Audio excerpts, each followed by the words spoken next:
শ্রীমান মহাপ্রভু ভক্তদের নিয়ে নবদ্বীপে গঙ্গার তীরে বসেছে। আর হঠাৎ করে লক্ষ্য করলো কৃষ্ণ ভগবান অক্রূর রথে চলছে মধুপুরে। আর মণিকচিত দেওয়ালের মধ্যে তার একটা প্রতিচ্ছবি দেখতে পেল। সেই ছবি দেখতে পাইয়া অক্রূকে বলল, দাঁড়াও একটু রথখানি,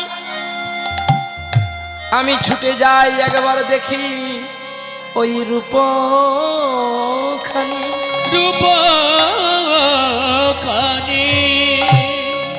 কৃষ্ণ রথ থেকে নেমে ওই রূপময় রূপটাকে দেখবে বলে ছুটতে আছে। আর মনে মনে কৃষ্ণ ভাবছে, বৃন্দাবনে আমি শুধু দেখতে সুন্দর ছিলাম, কিন্তু আজ কেন আমার এমন হলো? আজই আমি বৃন্দাবনে ছাড়িবার পূর্ব ভাগে কেন এই রূপে দেখতে পেলাম। কিন্তু এর আগে তো আমি কখনো এই রূপ দেখিনি। ওগো দয়াময়, ওগো কৃপাময়, তুমি একবার বলে দাও, কৃষ্ণ যতই চলছে আর রূপ দেখতে পাচ্ছে না, রূপ যেন পড়ে পড়ে হালকা হয়ে যাচ্ছে। হেনকালে পেছন থেকে ছুটে এসে বলছে, ওগো ললিতা, ওগো প্রাণনাথ, তুমি শোনো আমার কথা, তুমি যাকে ধরতে চলেছো তাকে তো তুমি ধরতে পারবে না। কেন ললিতা, কেন আমি ধরতে পারবো না? তুমি বলতে পারো? জানো তুমি কেন ধরতে পারবে না? জানো, তুমি যাকে ধরতে চলেছো ও যে একজনে আশ্রয় হয়ে গেছে গো। আর তুমি তো এখনো আশ্রয় করনি। আর আশ্রয় না করলে ওকে ধরা যায় না। ওগো গোবিন্দ, তুমি যাকে ধরতে চলেছ সে তো পূর্ণ বিষয়, আর তুমিও যে পূর্ণ বিষয়। তাই বিষয় হইয়া কখনো বিষয়কে ধরা যায় না। ওরে দে ললিতা, বলে দে রে, ওরে দে ললিতা, বলে দে, আমি কোথায় গেলে পাবো দেখা?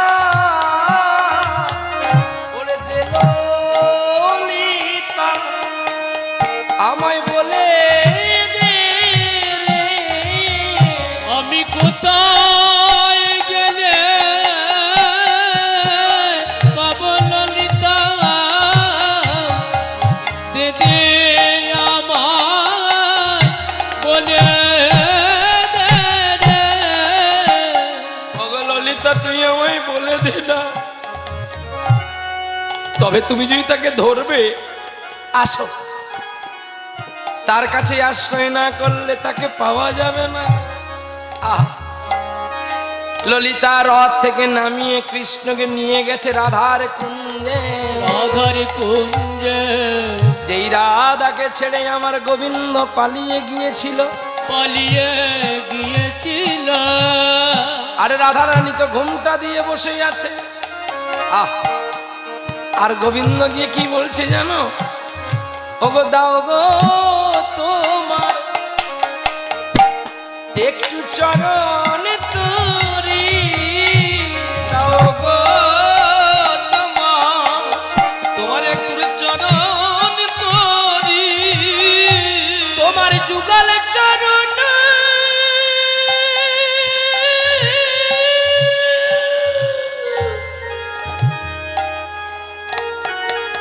আমি ভরসা করি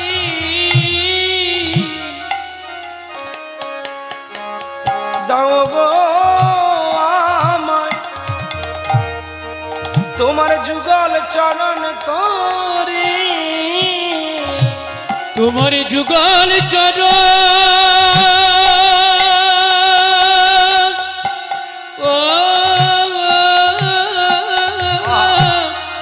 ভরসা করি দাও গো তোমার চরণ তরি।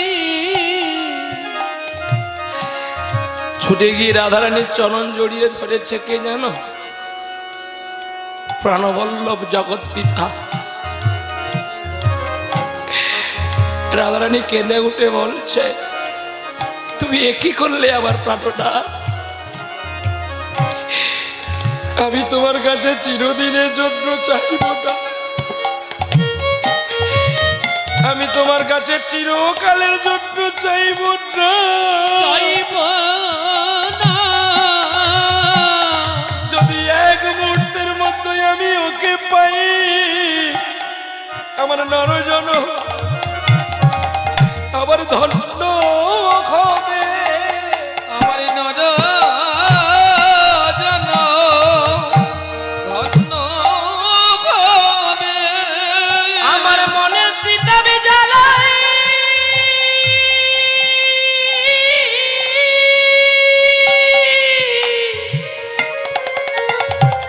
ওগো দূরেতে যাওয়াবে আমার মনের আশা আশা পূর্ণ হবে। আমার মনেতে জাগে, মনেতে জাগে আমার মনের জ্বালা ধন্য হবে। আমি চিরদিনের জন্য চাইনি গো, চিরজন্মের জন্য চাইনি, আমায় একটু দাও না গো। আমি নয়ন ভরে আমি দেখব তারে, আমি নয়ন ভরে দেখিব তারে। ওই আমার চেয়েও কত রূপ আছে তার ভিতরে, দাও গো একটু ভিক্ষা দেখিব নয়ন ভরে।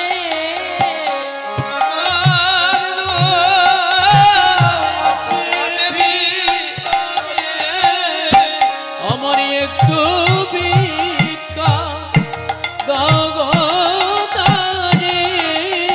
একটু ভিক্ষা দাও গো মোরে, আমি দেখবো একবার নয়ন ভরে। এইখানে কলম দিলেন সুরদাস, আর मीराबाई कलम दिलो प्रबल प्रेम से, पाले पड़े कर प्रभु को नियम बदलते देखा। प्रभु की जाने ना कार चरण धरছে, प्रभु जाने আর প্রভু জানে না কার রূপ দেখছে। এইখানে বিধাতা কলম দিল, যখন ভক্তের প্রেমে প্রভু ডুবে যায় তখন প্রভু নিজেই জানে না যে আমি কোথায় আছি আর কাকে ধরে কাঁদছি। কে ভাই আমার আপন, আরে কে ভাই আমার পর, কে ভাই আমার পা। ওগো রাধে, আমি জানি তোমায় ব্যথা দিয়ে গেলাম দ্বারকাতে, আমি আমার নিজের সুখের জন্য দ্বারকায় যাইনি গো।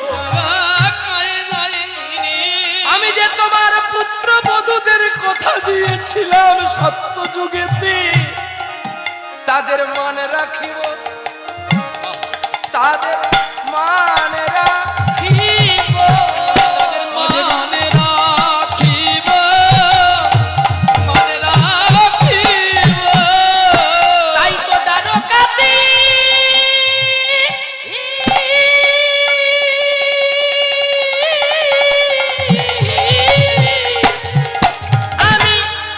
আমি যাই গো চলে, তাদের মনে রাখি রাখিব তাদের এত ডেকে যাই গো চলে তাদের মানে রাখিব মনে রাখিব একবার দাও গো রাধে তোমার চরণ তাদের মনে রাখিব মনে রাখিব একবার ধরি তোমায় আজি আমি বিনয় তাদের মনে রাখিব মনে রাখিব আজ নয়নের জলে তোমার চরণ মনে রাখিব মনে রাখিব আমার পিতাবে জ্বালা দূর করিব তাদের মনে রাখিব মনে রাখিব আমার মনের জ্বালা দূরে করিব তাদের রাখিব মনে রাখিব আমি কাঙাল সেজে ঘুরে বেড়াবো তাদের মনে রাখিব মনে রাখিব বলো সেদিন আমার কবে বা হবে আমার মনের আশা পূরণ হবে মোদের ত্রিতাবে জ্বালা দূরে যাবে একবার বলো রে সবে বদন ভরে বলো রাধে কৃষ্ণ রাধে বলে রাধে কৃষ্ণ রাধে বলে রাধে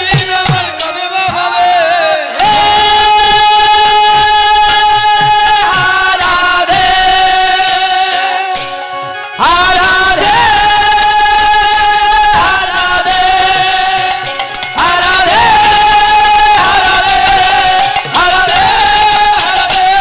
রাধে রাধে রাধে আরে সেদিন আমার কবে বা হবে প্রভু নিজেই ভুলে যায় যখন ভক্ত তাকে রাতুল সুরে ডাকে তখন তার সকল কিছু ভুলে গিয়েছে নিজেই জানে না যে আমি কোথায় আছি আমি কি খাচ্ছি তা না হলে ভগবান কোনদিন কলার ছাল খায় কি গো আস্তে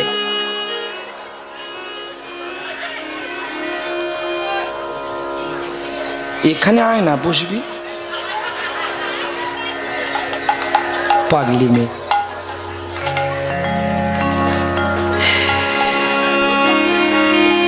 ভগবান এখানে ভাগবতে তো প্রমাণ আছে যে কৃষ্ণ কথা কার বদনে শুনতে হয় বেশি টাকা দিয়ে অ্যালাউন্স করলো বলে যে বড় কীর্তনী এটা ভুল কথা তার চেয়ে তোমার বাড়ির কাছে যে কীর্তনীয়টা আছে যে মাছ চিংড়ি খায় না ওর চেয়ে ওর দাম বেশি বলবি সাধু বাক্যে বলেছে যার দাঁত শুদ্ধ থাকে যার আহার শুদ্ধ থাকে তার কাছে কৃষ্ণ কথা শুনতে হয় যার আহার শুদ্ধি নয় যার দন্ত শুদ্ধি নয় যে বারবত কিছু জানে না তার কাছে কৃষ্ণ কথা শোনার চেয়ে না শোনাটাই ভালো ঝিলমিলি পোশাক বললে পায়ে ঘুঙুর বাঁধলে মনোরঞ্জন করা যায় কিন্তু গোবিন্দকে ভোলানো যায় না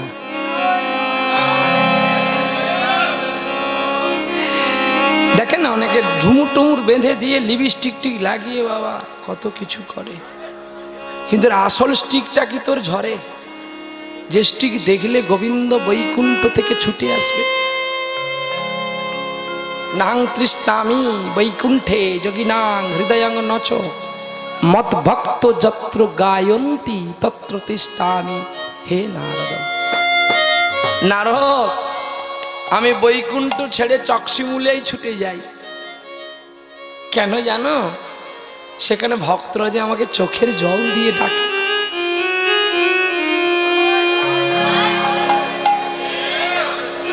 যেখানে আমার ভক্তই আমায় রাতুল সুরে ডাকে, জাতুল সুরে ডাকে, আমি সেখানে ছুটে যাই অতি তরা করে, অতি তরা করে, যাতে আমার ভক্তের মান রক্ষা হয়, আমার ভক্ত কৃপা পায়, আমার ভক্ত শুদ্ধ হয়। একটু রিভাব করুন বাবা, তুমি খুব ভালো বেঁধেছ গো সোনা। সোনা তো সত্যি সোনাই হয় কি না? সোনা বাবার জন্য একটু হরিধ্বনি হবে? সত্যি আজকে তোমাকে বলে যাই, আমি বাংলা, বিহার, উড়িষ্যা, বাংলাদেশ, নাগাল্যান্ড, অরুণাচল প্রদেশ, যে অরুণাচল প্রদেশে আমি কিডন্যাপ হয়ে গেছিলাম, অনেক দেশ ঘুরলাম বাবা, কিন্তু তোমার সাউন্ড আমি কোথাও পাইনি। ঠিক আছে, তোমার জন্য 10 মিনিট বেশি গাইব। যা চুক্তি আছে ঘড়ি ধরে, তার চেয়ে 10 মিনিট বেশি গাইব। তোমার গানে, তোমার মাইকেই আমি মাধব হে মাধব গেয়েছিলাম আমার বাবু সোনাদের সার্বজনীন উৎসবে, আর সবচেয়ে ওই ক্যাসেটটা বেশি ভিউ হয়েছে, কিন্তু কোনো ক্যামেরাম্যান আমাকে 1 টাকা দেয়নি। আমার অনুমতি না নিয়ে তো ওরা ক্যাসেট করছে। যখন রায় দাঁড়ালো গো শ্যামের বামে হবে, দেখবে আমার সম্প্রদায়কে সব ক্যামেরা খুলে নেবে। কালকে আমরা নিজেরা নিজেরা ছবি তুলবো, সুন্দরবনে গান আছে, বাঘকে জড়িয়ে ধরবো, ছবি তুলবো। নাকি দেবে তো নাকি ক্যামেরাগুলো? এতক্ষণ থেকে ভয় আছে যদি প্রহ্লাদ খুলে নিয়ে যায়। না রে বাবা, নাহি প্রয়োজন। এই মনিহার আমার নাই সাজে,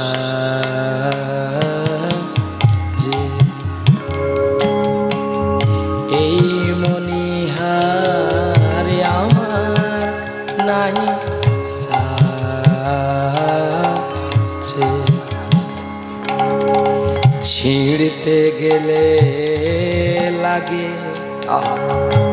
আবার ফেলতে গেলে বাজে, এই মনিহার আমার নাই সাজে,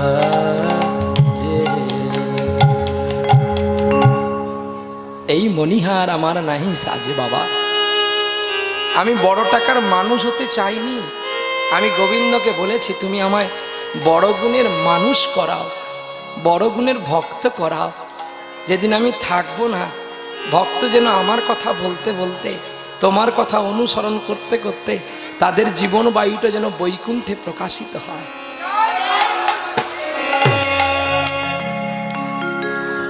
যুধিষ্ঠির জ্যেষ্ঠ পুত্র বলে পরিচিতি ভাগবতে নয়, মহাভারতে। কিন্তু যুধিষ্ঠির কোন সম্পর্কে বড় সেটা তো আমাদের জানা নাই। কি আগের ফল তো জ্যেষ্ঠ বলে, তাহলে আগের ফল তো আর যুধিষ্ঠির নয়, আগের ফল তো কর্ণ। তাহলে আমরা যুধিষ্ঠিরকে বড় বলি কেন?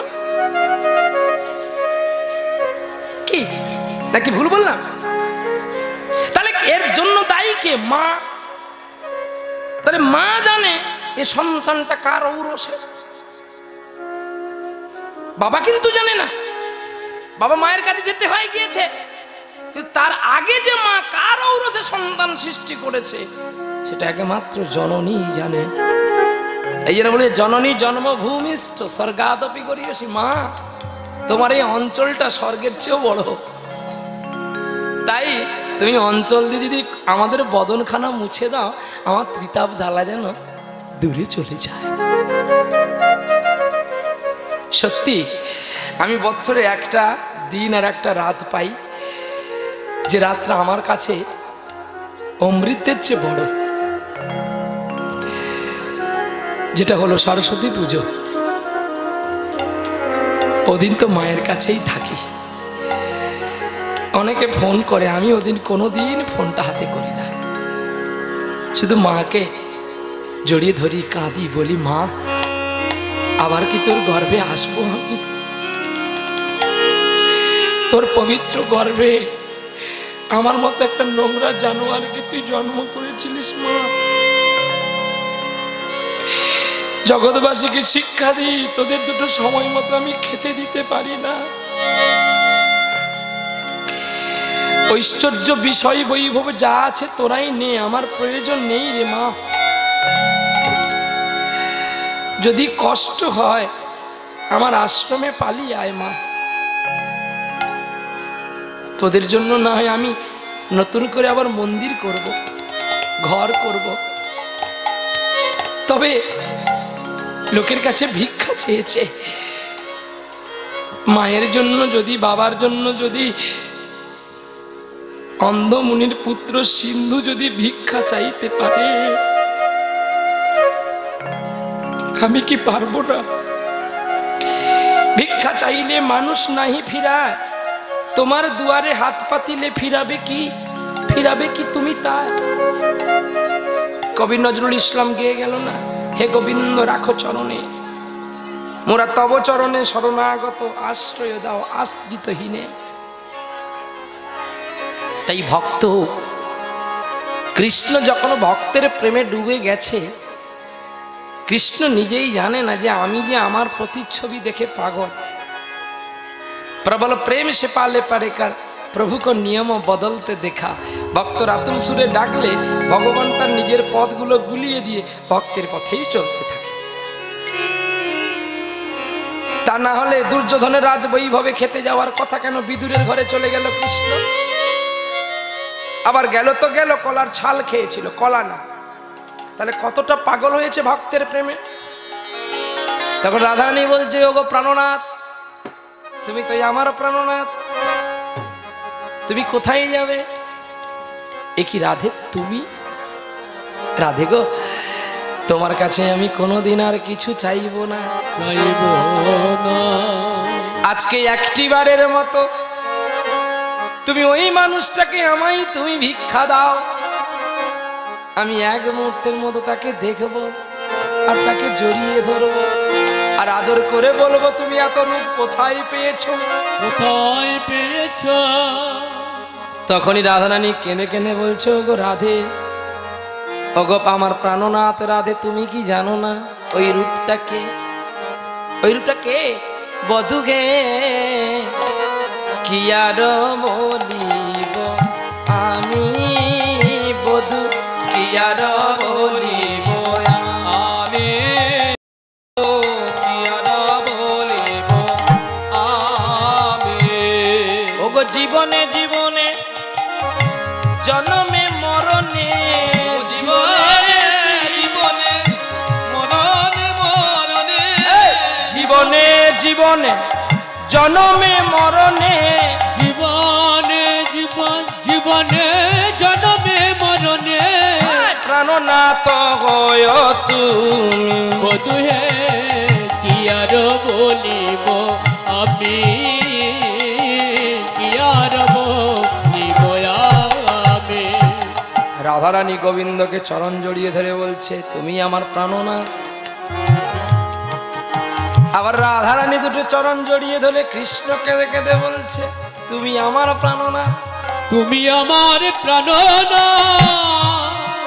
ললিতা দাঁড়িয়ে দাঁড়িয়ে কাঁদছে, বাবু এই রূপ আমি দেখিনু ভালে, প্রকাশিব বৃন্দাবনে সকলেরই কোলে, বলে স্বামী হয়ে কি স্ত্রীর চরণ ধরে, স্বামী হয়ে স্ত্রী কি চরণ ধরে, ওরে স্বামী হয়ে কি স্ত্রীর চরণ ধরে, স্বামী হয়ে স্ত্রী চরণ ধরে, ওরে বলবো আমি সভা কানে, স্ত্রীর চরণ কি স্বামী ধরে, বলবো আমি সমাকারে, স্বামী হয়ে কি স্ত্রী চরণ ধরে।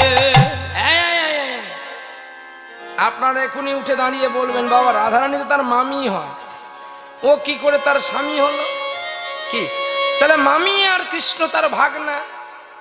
এটা কিন্তু এই জগতের ভাবছেন আপনারা মামি ভাগনা, কিন্তু আত্মজগতে জানতে হবে দেহটা হয় স্ত্রী আর আত্মা হয় তার পতি। তাহলে বাহ্যিক জগতে দেহটা রাধারানী আর আত্মা স্বরূপ কৃষ্ণ ভগবান। কি? তাহলে রাধারানী যদি আমাদের দেহ হয়, তাহলে আমাদের প্রাণবায়ুটা কৃষ্ণ। তাহলে বাহ্যিক জগতের লীলাক্ষেত্রে শুধু কেবলমাত্র মামি আর ভাগনা রূপে, কিন্তু বাস্তবে নয়। বাস্তবে কিন্তু ও তো জগৎপতি, ও প্রাণপতি, ও জগৎ স্বামী। তার ও যদি জগতের স্বামী, রাধারানীর কেন স্বামী হতে পারবে না? কি গো? তাহলে জগৎ স্বামী যদি রাধারানীর চরণ জড়িয়ে ধরে, ললিতা বলছে আমি সবার কাছে বলে দেব।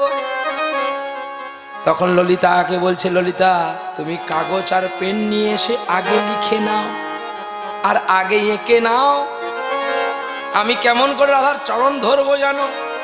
রাধাকে উঁচু আসনে বসিয়ে, রাধে তোমার চরণ কমলকে আমার মুখের কাছে রাখবো, আর কাঁদতে কাঁদতে নয়ন জল ফেলবো তোমার চরণে, আর হাত পেতে তোমার অধরামৃত চরণামৃতে আমি পান করব। কোন দিন জানো? যেদিন আমি নদিয়ায় যাব, আমি যেদিন গৌর হব, সেদিন কেঁদে কেঁদে নাম বিলাব, কেঁদে কেঁদে নাম বিলাব। তোমার প্রেমের ঋণী আমি সেদিন শোধ করিব, কেঁদে কেঁদে নাম বিলাব। তোমার প্রেমের ঋণী আমি সেদিন শোধ করিব, কেঁদে কেঁদে নাম বিলাব। আমি সেদিন কেঁদে কেঁদে জগতের ঘরে ঘরে নাম বিলাব, জানবে লোকে নিমায় রে কেহ নাই। বড়ই অবতার রে ভাই, বড়ই অবতার। আরে কলিযুগে এমন অবতার দেখি নাই। করুণার সিন্ধু অবতার, করুণার সিন্ধু অবতার, করুণার সিন্ধু অবতার, করুণার সিন্ধু অবতার,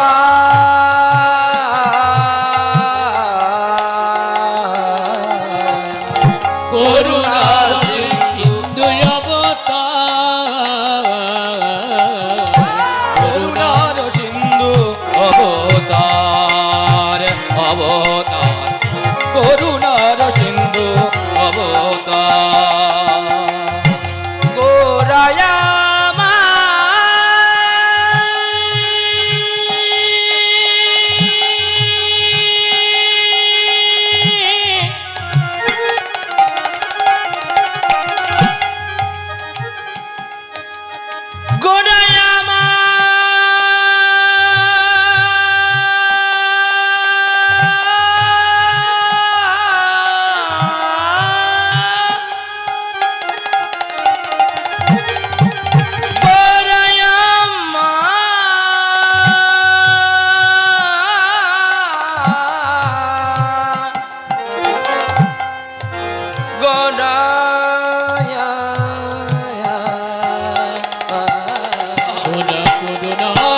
সিন্ধু অবতার, করুণার সিন্ধু অবতার, তাই গৌর হরিব। করুণার সিন্ধু অবতার। সেই গৌর সুন্দর নদীর তীরে বসে বসে, সুরধনী গঙ্গার তীরে বসে বসে মধুর কথা কলিছে বচন। রাধারানীর কাছে বিদায় লইয়া প্রভু আমার অক্রুর রথে দেখো করিল গমন। সেখানে যে 16,108 জন গোপী আছে যে বসিয়া, যার গলায় দেবে মালা কৃষ্ণ আনন্দিত হইয়া। নরকাসুরের এত স্ত্রীকে কথা দিয়েছিল, দাপরের শেষ ভাগে আলো দিব ভালো, আলো দিব ভালো। নরকাসুরের স্ত্রীগণে, নরকাসুরের স্ত্রীগণকে কথা দিয়েছিল, দাপরের শেষ ভাগে আলো দিব ভালে রে, আলো দিব ভালে। তা দেখি অন্তর্যামী ভাবে নয়ন্তরে, ভক্তি প্রেম ডরি দিয়ে বাঁধিল তাহারে। ওরে সত্যাবতী রাজা ছিল, কন্যা হয় সত্যভামা, তাহার সঙ্গে বিবাহ করে আমার জগতের কালো সোনা। তাহার সনে বিবাহ করে আমার কালো সোনা। আইরে তোরা দেখে যারে, আইরে তোরা দেখে যা রে, উলুদে আর শঙ্খ বাজারে, আইরে তোরা দেখে যারে। উলুদের আরে শঙ্কর, আইরে তোরা দেখে যা রে। আমার ঘুমটা টেনে চলে যায় রে, আইরে তোরা দেখে যা। আরে ঘুমটা টেনে চলে যায় রে, আইরে তোরা দেখে যা রে। ওরে নাই রে লীলার নাই তুলনা, আইরে লীলা নাই তুলো, ওরে বিনা পানি বাগদেবের কথা, নাই রে লীলা নাই তুলনা। বিনা পানি বাগদেবের কথা নাই তুলনা, নাই তুলো। ওরে বিনা পানি বাগদেবীর কথা, নাই রে লীলার নাই তুলনা। বিনা দেবীর কথা নাই তুলনা, নাই তুলনা। ওরে চাঁদ বদনে হরি বলো না, তুলনা নাই তুলো, ওরে এমন রজনী আর হবে না। নাই তুলনা, নাই তুলনা। সেদিন কেউ রবে কেউ রবে না, নাই তুলনা, নাই তুলনা। একবার বদন ভরে সবাই বলো না। নাই তুলনা, নাই তুলনা। বলো চাঁদ বদনে হরি বলে, নাই রে লীলার নাই তুলনা। চাঁদ বদনে হরি বলে, নাই রে লীলার নাই তুলনা। নাই রে লীলা